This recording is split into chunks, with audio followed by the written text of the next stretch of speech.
Welcome to The U, where we give you an unedited, unadulterated, unscripted look at the insides of the music business. This week, we're sitting down with National Director of Urban Promotions and Interscope Records, Keenan Johnson. Also, we take you inside the ASCAP Legends Awards dinner with L.A. Reid. Funny thing, L.A. Reid was the first person to give me a job when I first moved to Atlanta, so it was a very special moment for He Speaks So Well to be invited to such a great ceremony. Stay tuned to HeSpeaksSoWell.com and The U.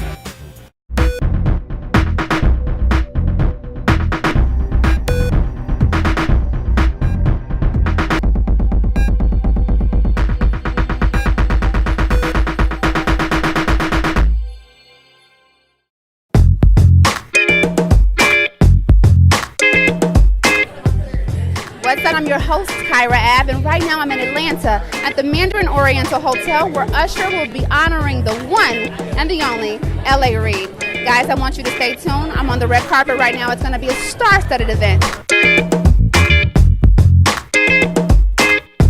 All right, so I'm standing here with the one and only Candy Burris.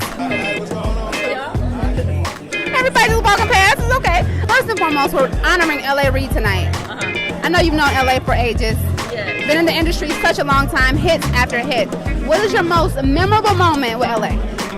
Oh, I remember being at a party a long time ago when they had decided to make No Scrubs a single. And he said to me, he was like, I'm going to make this the biggest song of your career. And I was like, yeah, okay. And now in my mind, I'm like, at the time I was in Escape and we had hits, you know.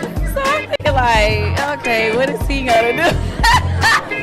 Little did I know that, yeah, he made it one of the biggest song of my career. Yeah. What about L.A. Reid do you love the most?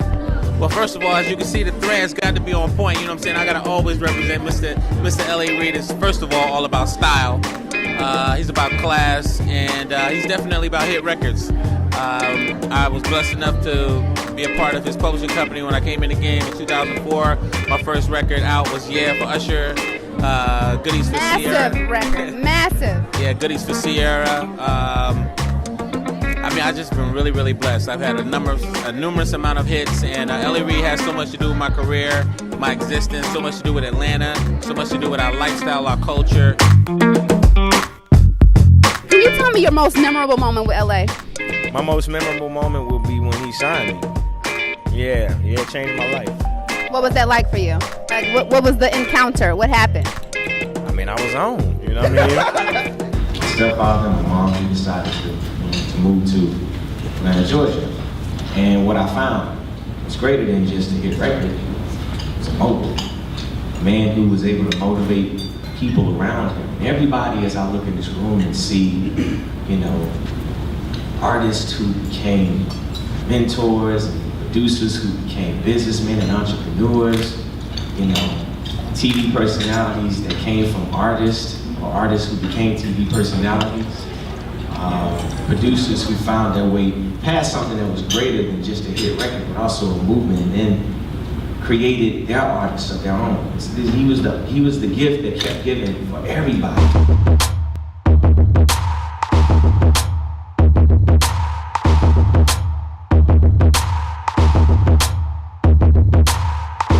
What's going on? Hey man, ain't nothing to it, man. We are in here celebrating the legacy of a near-dear friend of mine and a great, just a great pioneer for music, man, L.A. Reid. So what's one of your most memorable moments? Man, I had so many fun, memorable moments, man. I mean, that was the one where KP actually officially walked me into LA's office and said, hey, this is the next guy. You know, this is the guy I want to put our efforts, energy, and resources behind. And, you know, LA kind of looked me over, played a record or so, and he looked me over and said, KP, this kid got the stuff. You know, but you know, he obliged, man, you know, and gave me a real opportunity and showed me another side of life that I was oblivious to before. I think it just goes all the way back to Cincinnati when we first kind of met, started writing together, and we figured out, hey, I think we got something going here. So I'm standing here with the one and only Mr. L.A. Reid, the man of the hour. How does it feel to be honored tonight? I mean, what's going on right now in your mind that you know what? Anytime me or any of us are honored or recognized, the truth is it's a family affair, right? So it's not me, it's an us thing, right? It's all of the people who paved the way, built the Atlanta music scene and made it a real force for popular culture. Atlanta is the gift that keeps on giving. There's so much talent here that the moment we touch down in Atlanta, we start to meet really, really talented people. And it's very interesting that even to this day, you know, we still identify talent in Atlanta. It's just, it's amazing. It's something in that red clay that's really, really special, and it never stops. Atlanta, thank you so much for all of us collectively coming together and cracking the code of popular culture and putting Atlanta on the map now and forever. The one and only L.A. Reid. Wow, such an amazing event here in Atlanta, or Hotlanta as a lot of people like to call it, where Usher honored the legendary L.A. Reid. I'll see you guys when I see you. I'm going back inside.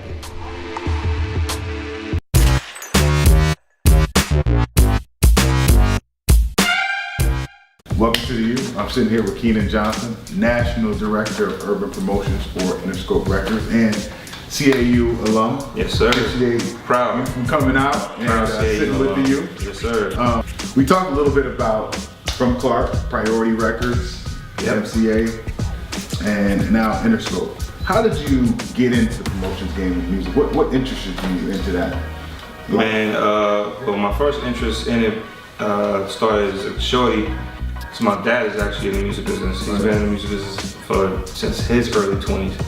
So I didn't grow up with him, but when I used to come there for the summers, I used to always admire, you know, what he did, because he seemed to be enjoying his life from home, working from home. He always had nice cars, he always had a nice house, nice clothes, but he always worked from the house, wore his own regular clothes every day, and just worked from a phone. So from day one, it was always like, man, you can do well legally, work from home, and just be yourself every day. I didn't know exactly what he did, but I knew that's something I wanted. That was my first impression of what the music business was. And then, you know, as I grew older, I just had a real appreciation for music. I genuinely love music, you know, to the point where when coming up, I went to high school for music and arts and performing arts, LaGuardia High School of Music and Arts in New York. So, you know, I really, really have a big appreciation for music. Okay. So, music has changed. A lot of people say the independent grind is the way to go. We hear that a lot. Yep. I mean, how do people get a promotional budget? How do labels decide who's the one that gets the pop? Well, to answer your initial question, what's the benefit of being indie? If you put in the work being an indie and you build a following and you build a core fan base of people that, you know, a label can quantify that you actually have that fan base, whether it be through spins on the radio, whether it be sales, whether it be YouTube views, whether it be you selling merch. That's what quantifies them getting signed to a record label and them ultimately put money behind their project. So is it beneficial to be indie at this point? Of course, the world is your oyster. You have the same tools at your disposal as a label does. You may not have the money, but if you're smart and savvy enough to use these tools correctly, you can do the same thing a label do, and probably more effective, because you're actually focused on your project, whereas a label is focused on maybe 20 different projects at one time. Ultimately, it comes down to you cementing the trust of your fans over time and really giving them quality product. Look at Kendrick. Kendrick started off with EP, then went to OD, then went to Section 80. All quality albums, not mixtapes, all quality projects. To the, you know, and they all were free, but he built a fan base off of quality. You know what I mean? So that by the time he got to us, they were starving. They were ready for him to succeed, because they had been down from day one. So he built it. They built it. They built something that really we could quantify and say, okay, this dude is bringing out 3,000, 5,000 people a show without a label. We need to be in the TDE business. Right. And fortunately, for the other people that's on that label, it's just as much kind of quality music. A conversation that we often have is about what's on the radio versus you know, what we like to listen to. So, right. I think you kind of asked me, is good music not getting a shot? I don't think good music isn't getting a shot. I just think you have to find it in other avenues. And if you looking at traditional avenues like radio, you looking at taking the wrong approach. Yeah. The radio's the last ones to play the best artists. Being perfectly honest, by the time radio is on it, the internet has probably been on it for 6 months. And the clubs have probably been on it for 9. You know what I mean? So the business model just has to change in your mindset about how to break records has to change, and where you're looking to find your music has to change. Radio is not the end all be all of breaking artists as it used to be. It's not the 60s.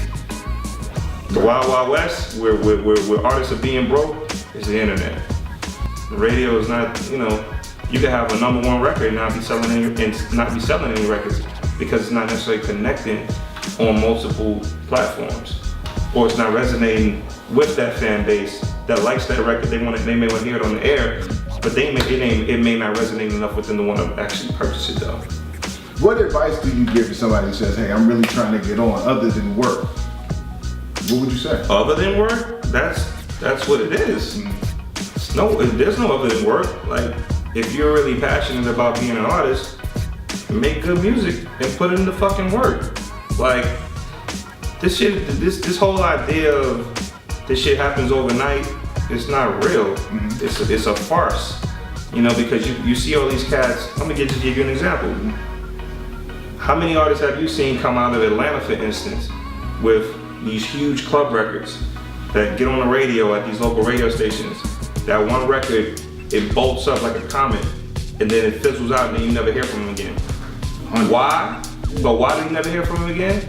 Because there's no movement behind them. There's no track record of them performing in front of 100 people, 300 people, 1,000 people, and that grind over a 3 or 4 year process, building an actual fan base of people that's really like checking for you, checking for your story.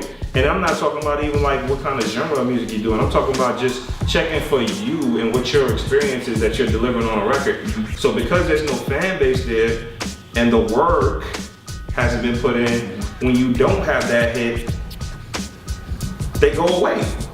But if you really have a fan base, you can have a mediocre record and they'll still come out and support you. You understand what I'm saying? So I don't want people to get it confused. Like, the work is the work. The work is it. That's what it is. There's no magic bullet to success. Work.